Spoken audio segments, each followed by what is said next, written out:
হাজার বছর ধরে আমি পথ হাঁটিতেছি পৃথিবীর পথে, সিংহল সমুদ্র থেকে নিশীথের অন্ধকারে মালয় সাগরে। অনেক ঘুরেছি আমি বিম্বিসার অশোকের ধূসর জগতে। সেখানে ছিলাম আমি আরো দূর অন্ধকারে বিদর্ভ নগরে। আমি ক্লান্ত প্রাণ এক, চারিদিকে জীবনের সমুদ্র সফেন। আমারে দুদণ্ড শান্তি দিয়েছিল নাটোরের বনলতা সেন। চুল তার কবেকার অন্ধকার বিদিশার নিশা, মুক্তার শ্রাবস্তির কারুকার্য।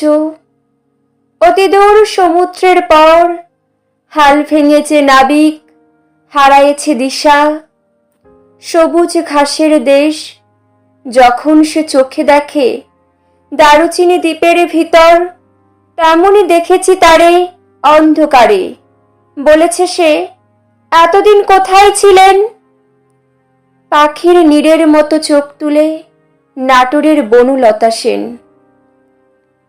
সমস্ত দিনের শেষে শিশিরের শব্দের মতন সন্ধ্যা আসে। ডানার রৌদ্রের গন্ধ মুছে ফেলেছিল। পৃথিবীর সব রং নিভে গেলে পাণ্ডুলিপি করে আয়োজন।